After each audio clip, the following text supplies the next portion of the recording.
So today we are going to start valuation of goodwill.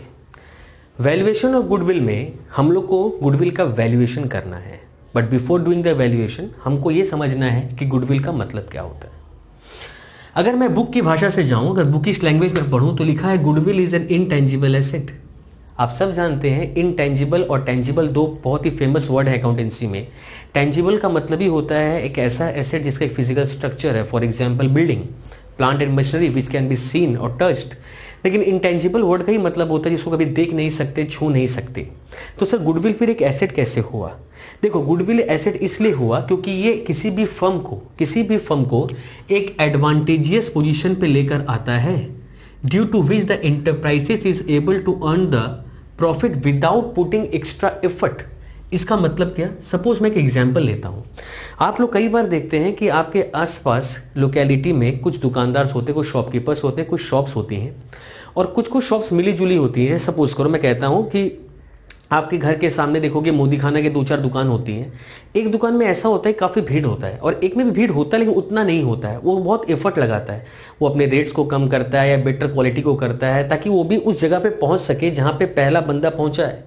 तो पहला बंदा वहां पे पहुंचा कैसे? हो सकता है उसने बेटर सर्विसेज प्रोवाइड की हैं, better quality of goods provide किया और आज से नहीं काफ़ी सालों से कर रहा है, जिसकी वजह से कस्टमर्स के मन में उस दुकानदार के प्रति एक लॉयल्टी आ जाता है कि भैया ये बंदा अच्छा है, ये बड़ा अच्छा सामान बेचता है, और इसी तरह गुडविल उसका इंक्रीज करता है। तो अब वो इतना एफर्ट भी नहीं लगाता, कस्टमर्स खुद उसके पास जाते हैं क्योंकि वो जानते हैं कि ये बहुत अच्छा सामान बेचता है। इसे कहते हैं गुडविल।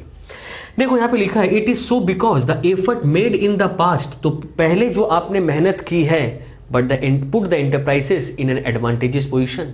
तो पहले की हुई मेहनत को एंटरप्राइजेस को एक ऐसी पोजीशन पे बैठा देता है जहां पे वो प्रॉफिट अर्न आराम से कर पाता है विदाउट पुटिंग मच एफर्ट। ज्यादा एफर्ट पुट किए बगैर ही हम लोग क्या कर लेते हैं, प्रॉफिट्स को अर्न कर लेते हैं। अब बात आता है क्लासिफिकेशन ऑफ गुडविल। गुडविल को हमारे अकाउंटेंसी में 2 टाइप में क्लासिफाई किया है, एक है परचेज्ड और एक है सेल्फ जनरेटेड। परचेज्ड गुडविल सुन के ऐसा लगता है कि ऐसे गुडविल खरीदा जा सकता है। हाँ, खरीदा जा सकता है। कैसे? सपोज करो मिस्टर एक्स एक बिजनेस परचेज करने जा रहे हैं ऑफ मिस्टर वाई का।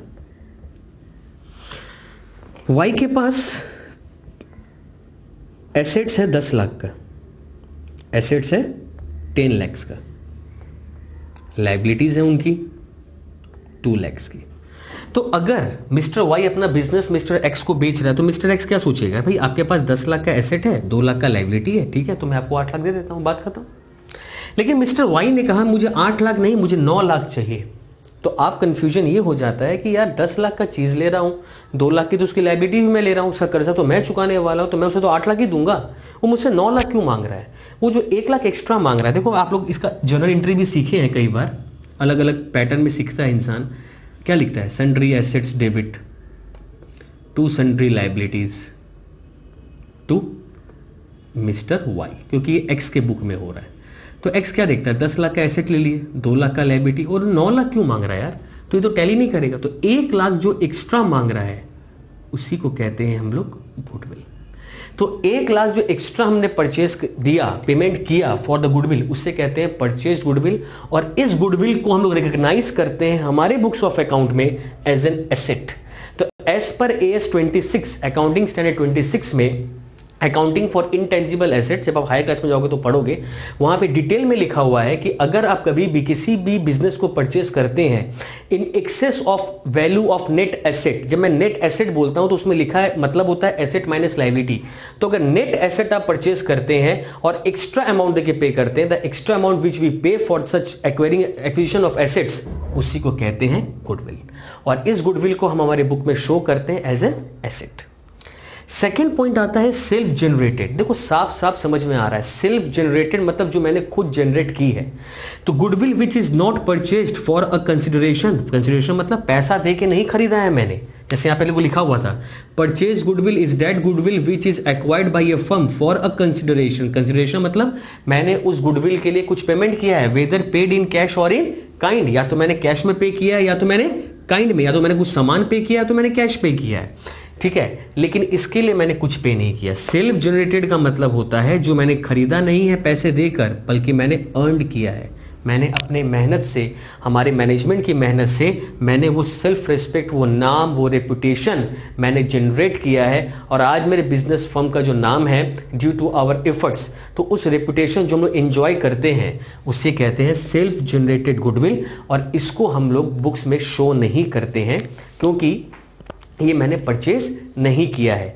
तो परचेज गुडविल को बुक्स में शो करेंगे लेकिन सेल्फ जनरेटेड को शो नहीं करेंगे एसेट्स के कैटेगरी में। क्लियर? तो आज हम लोग स्टार्ट करते हैं अपना पहला मेथड, गुडविल को कैसे वैल्यू करते हैं। तो पहला मेथड इसमें देखो मैंने लिखा है average profit method. Total 5 methods इसमें हैं, बेसिकली 4 ही मेथड हैं। पहला है एवरेज प्रॉफिट, दूसरा है वेटेड एवरेज, तीसरा है सुपर प्रॉफिट और फोर्थ है कैपिटलाइजेशन। उसमें 2 पार्ट हैं, one is the capitalisation of average profit, the other one is the capitalisation of super profit. तो मैं पहला मेथड आपको करा देता हूं जो है एवरेज प्रॉफिट मेथड। अगर इसके आप स्टेप्स को ध्यान से देखोगे तो पहला मैंने लिखा है एवरेज प्रॉफिट। तो ऑब्वियसली एवरेज प्रॉफिट मेथड है तो मुझे एवरेज प्रॉफिट कैलकुलेट करना है। तो एवरेज प्रॉफिट का मेथड क्या है? Total profit divided by number of years, मतलब पूरा प्रॉफिट को मुझे टोटल करना है, टोटल मतलब एडअप करना है। और अगर नंबर ऑफ ईयर्स मतलब सोचो आपके क्वेश्चन में 5 ईयर्स के प्रॉफिट्स थे तो 5 साल के प्रॉफिट्स को जोड़ देना है। बाई चांस उसमें अगर कोई लॉस हो जाता है तो लॉस को क्या कर देना है? माइनस कर देना है। करने से आपका एवरेज प्रॉफिट आ जाएगा। अब गुडविल निकालना है, तो गुडविल कैसे निकालेंगे? एवरेज प्रॉफिट आपको स्टेप 1 से मिल ही जाएगा into number of years of purchase. ये जो number of years of purchase है, मैं एक बात आपको क्लियर कर दूं, number of year of purchase her question में आपको दिया रहेगा, उसके लिए आपको टेंशन नहीं लेना है। लेकिन नंबर ऑफ ईयर परचेज होता क्या है ये समझना बड़ा जरूरी है। मैंने जब डेफिनेशन पढ़ाया था तो मैंने वहां पे कहा था कि गुडविल का मतलब क्या है? The reputation enjoyed by the firm, जहां पे फर्म को एक एडवांटेजेस पोजीशन मिल जाता है, जहां पे वो लोग प्रॉफिट आराम से अर्न कर लेते हैं, यही मतलब था गुडविल का। तो ये पोजीशन आप आने वाले कितने सालों तक एंजॉय करेंगे या ये पोजीशन आपको कितने सालों तक एक्सटेंड हो जाएगा, उसे कहते हैं number of years of purchase. वो आपका खुद का एक असेसमेंट होता है। तो यहाँ पे देखो मैं उस पर क्वेश्चन कर रहा हूँ, यहाँ पे देखो लिखा है calculate the value of goodwill on the basis of 3 year purchase. जो मैंने आपको कहा था, देखो 3 ईयर परचेज आपको मिल गया, मतलब आपको मल्टीप्लाई किससे करना है? 3 से करना है। एवरेज प्रॉफिट निकालना है कितने सालों का? 5 साल। तो 5 साल के प्रॉफिट और लॉस को ऐड और माइनस करके जो आएगा उसको डिवाइड करना है 5 से और जो आंसर आएगा उसको मल्टीप्लाई करना है 3 से। मैंने आपको यहाँ पे 5 ईयर्स के डेटा प्रोवाइड किए हैं। 19 में कंपनी ने क्या कमाया, 18 में क्या कमाया, 17 में, 16 में तो लॉस इनकर्ड कर लिया और 15 में फिर क्या प्रॉफिट कमाया था। तो इसके लिए मुझे करना क्या है? जस्ट एवरेज प्रॉफिट निकालो आप। तो एवरेज प्रॉफिट का कैसे करेंगे टोटल? पहला क्या है? 13 lakh minus 4 lakh plus 18 lakh, loss है इसीलिए मैंने माइनस किया, पहले भी कहा मैंने आपको ये, प्लस 15 लाख प्लस 8 लाख। ये टोटल आपने अर्न किया, होल डिवाइडेड बाय क्या करेंगे आप? 5। क्लियर है? तो अब आप अगर इसको टोटल करो तो आप देखो आ रहा है 50 लैक्स। कितना आ रहा है? 50 लैक्स होल डिवाइडेड बाय 5। अगर मैं कर दूं तो कितना आ जाएगा ये? 10 लाख। तो यानी कंपनी ने प्रॉफिट कितना अर्न किया एवरेज प्रॉफिट का? 10 लाख। तो गुडविल कैसे निकालेंगे? तो गुडविल निकालने के लिए करना क्या है सर? सिर्फ 10 लाख जो आपने निकाल ही लिया है इनटू कितना कर देंगे? 3। तो मेरा फाइनल आंसर क्या बन जाएगा? 30 lakh. Now the next question जो हम लोग करने वाले हैं वैल्यूएशन ऑफ गुडविल पे, एवरेज प्रॉफिट मेथड पे ही मैं करने वाला हूं, वह है क्वेश्चन नंबर 4। क्वेश्चन नंबर 4 को मैं थोड़ा सा रीड कर देता हूं। देखो, दिव्या ने ज्योति का बिजनेस परचेज किया 2019 में और profit for the last 3 year. ये देखो यहां पर आप 16-17 में ज्योति ने 1 लाख रुपए कमाए थे, जिसमें एबनॉर्मल गेन था 12,500 का। एक 25 कमाया था 17-18 में, जिसमें एबनॉर्मल लॉस था। 1,12,500 कमाया है, जिसमें इंश्योरेंस प्रीमियम अभी तक एक्सक्लूडेड है। देखो, जब भी आपको प्रॉफिट्स दिए और उसके साथ एक सप्लीमेंट्री इंफॉर्मेशन अगर दे दिया है तो आप पहले अपने दिमाग में ये बात सेट कर लेना कि this profit does not reflect the true earnings of Jyoti. तो ये उसका करेक्ट अर्निंग को शो नहीं कर रहा है। तो आपको सबसे पहले करेक्ट अर्निंग को शो करना है। इसके लिए आपको सबसे पहले सॉल्यूशन में कैलकुलेशन ऑफ करेक्ट प्रॉफिट, तो आपको पहले निकालना है करेक्ट प्रॉफिट। देखो मैं कैसे निकालता हूं, 2016-17 अगर मैं इसका बात करूं तो कितना प्रॉफिट कमाया है हमने, 1 लाख का। लेकिन इस 1 लाख में क्या जुड़ा हुआ है, एबनॉर्मल गेन। मैक्सिमम स्टूडेंट सोचते हैं गेन मतलब तो फायदा, और सर इंक्लूडिंग मतलब ऑलरेडी इंक्लूडेड है। तो सर अगर गेन इंक्लूड है तो उसमें गलत क्या है, लेकिन ये गेन किस नेचर का है, एबनॉर्मल, मतलब ऐसा गेन जो नॉर्मल नेचर का नहीं है। सपोज मैं एग्जांपल देता हूं, आप कपड़े का बिजनेस करते हैं, कपड़े बेच के आप जो प्रॉफिट कमाते हैं वो नॉर्मल एक्टिविटीज ऑफ बिजनेस में आता है। लेकिन अगर आप शेयर ट्रेडिंग करते हैं साइड में, तो वो आपका शेयर ट्रेडिंग का बिजनेस का इनकम होता है, उसको आप कपड़े के बिजनेस साथ क्लब नहीं कर सकते। तो ये जो 12,500 है ये एबनॉर्मल गेन है। आपने सोचो लॉटरी खेला, लॉटरी में आपका पैसा आ गया, तो बिजनेस इनकम को तो नहीं होगा। तो इसीलिए इस इनकम को इसमें से हम लोग क्या करते हैं, डिडक्ट करते हैं। तो अपना करेक्ट प्रॉफिट आएगा 87,500 का। उसी तरह 17-18 में क्या हुआ, 17-18 में आपने 1,25,000 कमाए, तो ऑब्वियसली सर इसमें एबनॉर्मल लॉस है। तो जिस तरह गेन को आपने माइनस कर दिया, तो लॉस को आप क्या कर देंगे, प्लस कर देंगे, क्योंकि जो लॉस हमारे बिजनेस नेचर का नहीं है तो उसको माइनस करना भी तो गलत है। तो उसको दोबारा से क्या करेंगे हम लोग, प्लस कर देंगे। तो अपना करेक्ट प्रॉफिट क्या आ जाएगा, 1,50,000। 18-19 में क्या हुआ, 18-19 में देखो 1,12,500 मैंने कमाया, ठीक है, जिसमें से एक्सक्लूडिंग मतलब क्या है, ये नहीं कि एक्सक्लूड कर देना है, लिखा है 12,500 जो प्रीमियम का था आपने दिया नहीं है। नाउ टू बी इंश्योर्ड, आपको इंश्योरेंस करवाना है, तो अगर इंश्योरेंस कराना है तो 12,500 देना पड़ेगा। And insurance premium is a expense of business, वो बिजनेस का खर्चा में आता है, तो ऑब्वियसली इसमें से क्या होना चाहिए, उसको माइनस होना चाहिए। तो आपका करेक्ट प्रॉफिट पास्ट 3 ईयर्स का ये बना। तो अब आपको बोला था गुडविल निकालने, 2 ईयर परचेज, तो 2 से मल्टीप्लाई करना है, 3 ईयर का एवरेज करना है। तो आपको करना क्या है, एवरेज प्रॉफिट। तो आपको एवरेज प्रॉफिट निकालना है 87,500 plus 1,50,000 plus 1,00,000 whole divided by 3। तो आप तीनों प्रॉफिट्स को ऐड करके डिवाइडेड बाई 3 करो, तो क्या आ रहा है, देखो 87,500 plus 1,50,000 plus 1,00,000 whole divided by 3, तो आपका एवरेज आ रहा है 112,500। तो आपका गुडविल,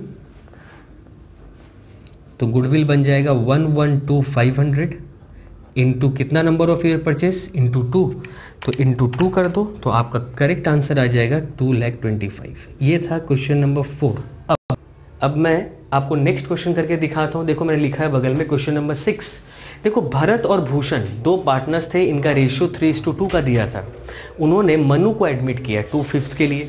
इस पर्पस के लिए उन्होंने गुडविल को वैल्यूएशन करना सही समझा, तो उसके लिए उन्होंने किया है 2 year purchase of 3 years average profit. मतलब वो चाहते हैं कि 3 साल का एवरेज प्रॉफिट निकालो इंटू 2, जो आप पहले भी सीखे हैं। लास्ट 3 ईयर्स के प्रॉफिट्स देखो आपको दिए हैं, और फिर ब्रैकेट में कुछ इंफॉर्मेशन दिया है, तभी मैं समझ गया कि जो प्रॉफिट है वो ट्रू प्रॉफिट रिफ्लेक्ट नहीं कर रहा। तो जब इसका आप सोल्यूशन करोगे तो we have to calculate the correct profit. तो calculation of correct profit, calculation of correct profit जब आप कैलकुलेट करेंगे तो कैसे करेंगे, देखो 2019 पे आप आ जाइए। पहले 2019 में आपने 30,000 का प्रॉफिट कमाया था, और उस पर अगर आप ध्यान दोगे तो उसमें after debiting the loss of stock, मतलब आपका लॉस ऑफ स्टॉक हुआ था। तो अब लॉस ऑफ स्टॉक क्या होता है, is one of abnormal nature. आग लग गया, कुछ लग गया, लगा हुआ, ये आग लग के ही हुआ है, तो वो एबनॉर्मल नेचर का। तो ये 40,000 हम दोबारा इसमें क्या कर देंगे, प्लस कर देंगे। तो ये मेरा करेक्ट प्रॉफिट बन जाएगा 70,000 का। उसके बाद आप 2018 में आइए। 2018 में क्या हुआ है, आप पहले से लॉस में है तो -80 लिख के रखना, क्योंकि आप ऑलरेडी किस में है, लॉस के में। उसमें क्या हुआ है, आपने किसी को वॉलेंटरी रिटायरमेंट पे कंपेंसेशन दिया है। देखो आपके एम्प्लॉयज़ होंगे जो पूरी सर्विस आपको नहीं देना चाहते और वो रिटायरमेंट लेना चाहते हैं, तो जब वो अपनी इच्छा से रिटायरमेंट लेते हैं उसे कहते हैं वॉलेंटरी रिटायरमेंट। तो उनको तो एक कंपेंसेशन देना पड़ेगा ना रिगार्डिंग द रिटायरमेंट। तो मैं उन्हें 1,10,000 दे रहा हूँ। तो ये जो 1,10,000 मैं दे रहा हूँ, क्या ये बिजनेस का खर्चा था? ऑब्वियसली नहीं, एक लाइबिलिटी के कंटेंट्स में आना चाहिए था। तो 1,10,000 जो मैंने खर्चे में दिखा दिया होगा, जिससे मेरा प्रॉफिट कम हो गया होगा, तो मुझे ये 1,10,000 दोबारा उसमें क्या करने पड़ेंगे, ऐड। तो -80 + 110, तो ये करेक्ट कितना आएगा, 30। फिर 2017 में आप आ जाओ। 2017 का कहानी क्या है? 2017 में आपने 1,10,000 रुपया का प्रॉफिट अर्न किया है, जिसमें 30,000 क्या है आपका? 30,000 क्या है? Cell of asset. 30,000 ये गेन होगा, 30,000 ये गेन है। तो ये गेन आपने कर लिया था सेल ऑफ एसेट पे। तो एसेट बेच के जो आप गेन किए हैं वो आपके बिजनेस नेचर का नहीं है। अगर आप अपने गाड़ी बेचते हैं या बिल्डिंग बेचते हैं तो वो एसेट का है। तो इसमें 80,000 30,000 माइनस कर दोगे तो करेक्ट प्रॉफिट आपका क्या आ जाएगा? 80,000 आ जाएगा। तो जो भी आपके एबनॉर्मल नेचर के हैं तो सिंपल सा हिसाब है, अगर लॉस है तो उसको प्लस कर दो, गेन है तो उसको माइनस कर दो। अब यहाँ पे आप एवरेज प्रॉफिट निकाल लो, तो आपका एवरेज प्रॉफिट आ जाएगा 70 plus 30 plus 80 whole divided by 3, तो 180 डिवाइडेड बाई 3, तो ये आ जाएगा 60। और लास्ट स्टेप अपना गुडविल। तो गुडविल कैसे निकालेंगे?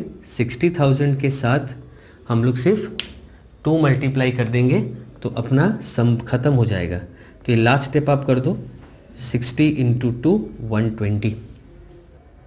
अब मैं नया मेथड स्टार्ट कर रहा हूं जो कि है सेकंड मेथड, जिसका नाम है वेटेड एवरेज प्रॉफिट।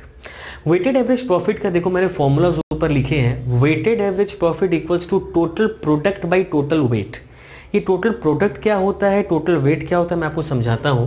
और गुडविल का वही फॉर्मूला जो वेटेड एवरेज आएगा into number of year of purchase. देखो वेट्स का मतलब क्या होता है, बेसिक लेवल में वेट्स आपको एग्जाम में दिए रहेंगे, लेकिन इनका मतलब क्या होता है मैं समझाता हूँ। जब आप हाई लेवल पे जाएंगे तो हर एक फर्म का एक अर्निंग कैपेसिटी होता है। जैसे जैसे वो कैपेसिटी बढ़ते जाता है उसको हम हायर वेट के साथ डिनोट करते हैं। तो वेट्स मतलब से 1 2 3 4 5।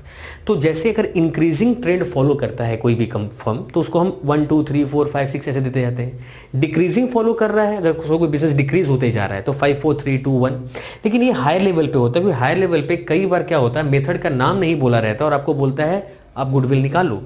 तो अभी आपको ऐसा नहीं करना है। अभी आपको जो मेथड्स दिए रहेंगे उसमें क्लियरली मेंशन रहेगा क्वेश्चन में आपको कौन से मेथड्स फॉलो करने हैं, क्लियरली मेंशन रहेगा आपके वेट्स क्या हैं। इसीलिए मैं क्वेश्चन नंबर 10 कर रहा हूं। क्वेश्चन नंबर 10 में आपको मैं कुछ क्वेश्चंस के इंफॉर्मेशंस लिख देता हूं। देखो यहाँ पे आप एक कॉलम बनाओगे, पहले ईयर का, सेकेंड कॉलम बनाओगे आप प्रॉफिट का, थर्ड कॉलम बनाओगे आप वेट का, एंड फोर्थ कॉलम बनाओगे आप प्रोडक्ट का। तो ये 4 आप कॉलम्स पहले प्रिपेयर कर लोगे। अब यहाँ पे देखो 31 मार्च 2005 प्रॉफिट्स दिया हुआ है 15, आई शुड से प्रॉफिट्स दिया है 20,000 का। फिर 31 मार्च 2016 17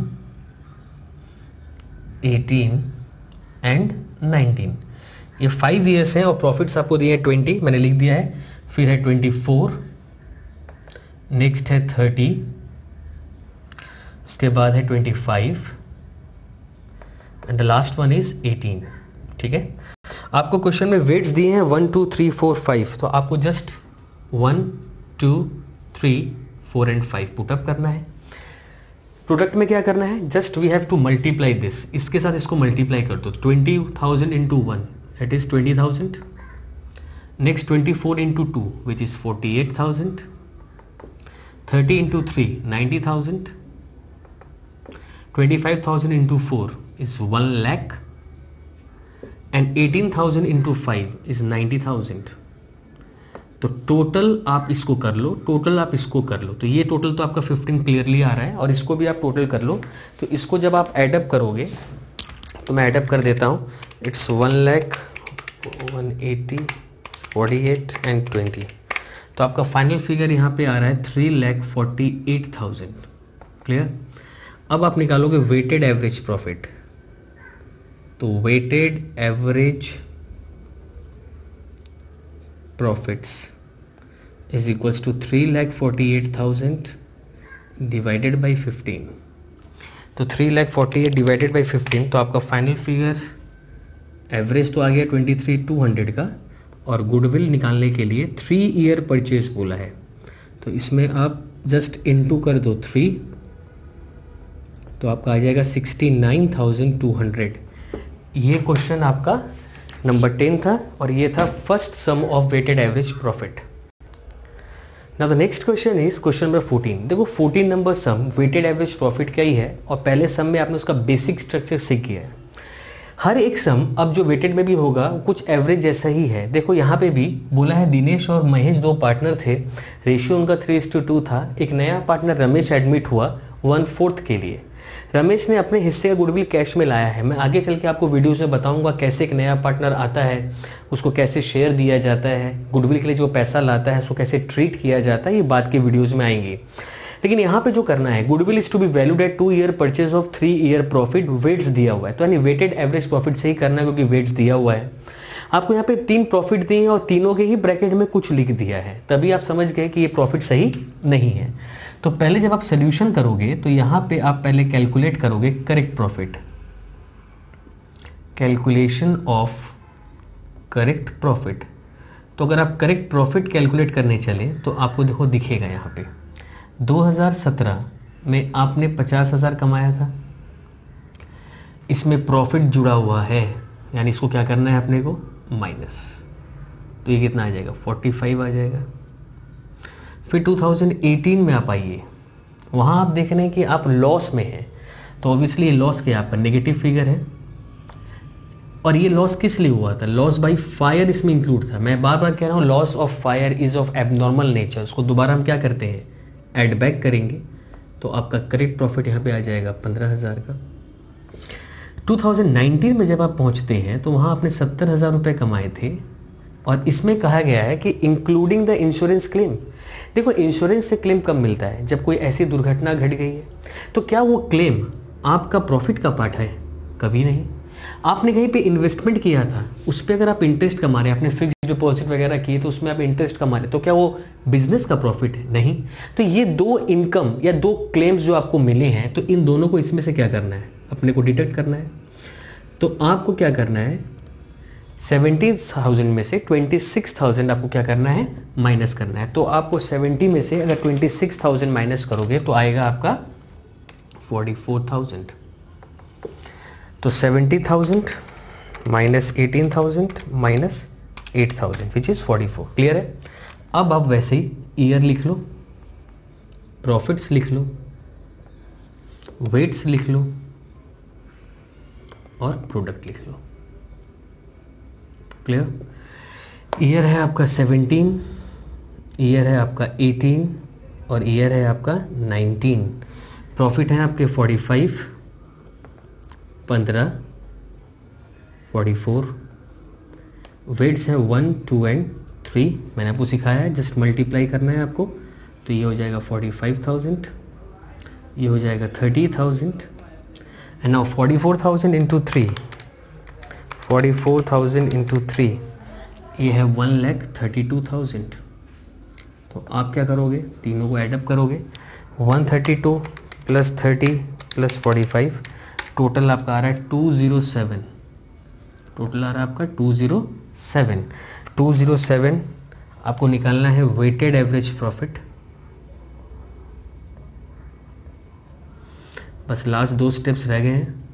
207 डिवाइडेड बाई 6, तो ये आपका आ जाएगा 34,500।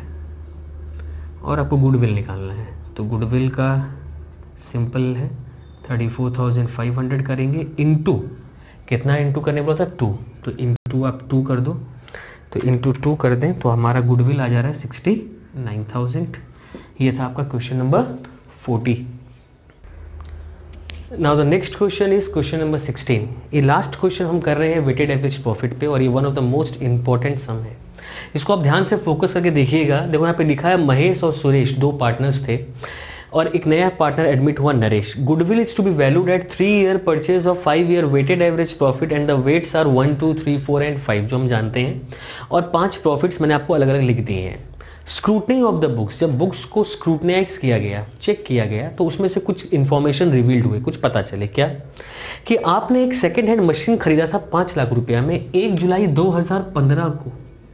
बात को समझना, 1 जुलाई 2015 को आपने मशीन खरीद लिया था 5 लाख में और उस पर 1 लाख रुपया खर्चा किया था टू फॉर इट्स ऑपरेशनल।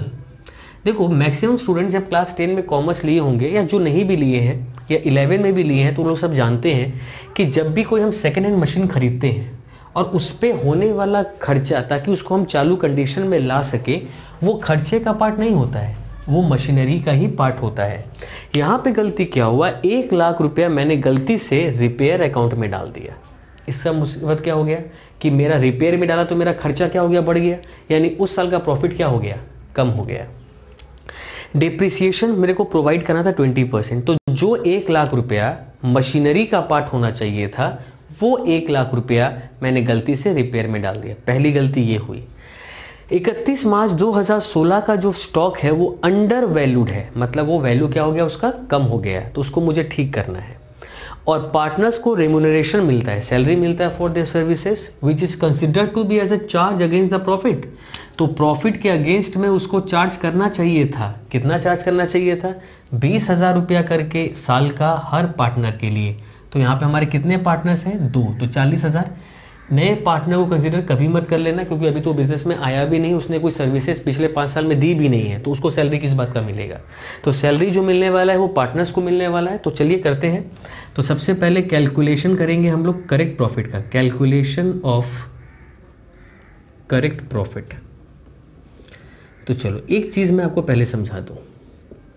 जब मैं 2013 लिखता हूं तो क्या है 2013, ये 31 मार्च 2013 है, ये याद रखना, क्योंकि 31 मार्च तक बोला तो नहीं है। अरे भाई, प्रॉफिट जो हम कमाते हैं obviously at the end of the year ही तो पता चलता है, बिगिनिंग ऑफ द ईयर थोड़ी पता चलता है कि साल भर में प्रॉफिट कितना अर्न करेंगे। तो ये बाय डिफॉल्ट आप जान लेना, ये towards the end of the year की बात हो रही है। ये है 14, ये है 15, ये है 16 और ये है 17। तो पहले आप अपने दिमाग में ये बातें सेट कर लेना। तो आपके प्रॉफिट, अब आप लिखोगे profit as per the books, profit as per the books. तो बुक्स के हिसाब से क्या प्रॉफिट्स अपने को मिले हैं, 1,25,000 यहाँ मिला है, 1,40,000 इस ईयर में है, 120 इस ईयर में है, 55 इस ईयर में है और 257 इस ईयर में है। चलिए सबसे पहले एडजस्टमेंट नंबर 1 में आ जाते हैं, जो बोला था रिपेयर। तो आपने रिपेयर कंसीडर कर लिया 1 लाख रुपए को, माने प्रॉफिट कम हो गया होगा, प्रॉफिट बढ़ाना है। किस ईयर में घटना घटी है ये, 1 जुलाई 2015। तो 1 जुलाई 2015 किस ईयर में आ रहा है, आप कोई भी ये ईयर मत ले लेना, बड़े ध्यान से चीज़ों को समझो। ये मार्च 2015 में ख़त्म हो गया, जुलाई 2015 इसके बाद शुरू होता है, तो ये इस ईयर की बात कर रहे हैं। तो आपको 1 लाख रुपया पहले यहाँ पर क्या कर देना है, ऐड कर देना है टू रेक्टिफाई द प्रॉफिट। तो प्रॉफिट जो आपने कम दिया मैंने ठीक कर दिया। लेकिन सर अगर मैं इसको खर्चा नहीं मानूंगा, चलो मान लिया मैंने इस 1 लाख को खर्चा नहीं माना, तो ये 1 लाख है क्या, मशीनरी का पार्ट है। तो जिस तरह से 5 लाख पे आप डिप्रिसिएशन करते होंगे, तो ये 1 लाख भी एलिजिबल हो गया डिप्रिसिएशन के लिए। तो इस 1 लाख पे भी मुझे क्या करना पड़ेगा, डिप्रिसिएशन करना पड़ेगा। कितना सर, 1 लाख का 20% करेंगे, क्योंकि हमने जुलाई में खरीदा है और हमारा ईयर खत्म होता है मार्च में, तो इंटू 9/12 करेंगे। तो इसका डिप्रिसिएशन कितना आएगा, तो 20,000 इंटू 12/9, तो 20,000 का आ जाएगा ये 15,000। तो डिप्रिसिएशन कितना हो गया, 15,000 का। तो सर डिप्रिसिएशन तो हर साल होता है ऑब्वियसली, तो नेक्स्ट ईयर भी एलिजिबल होगा। तो नेक्स्ट ईयर कितना डिप्रिसिएशन होगा, थोड़ा सा दिमाग लगाना।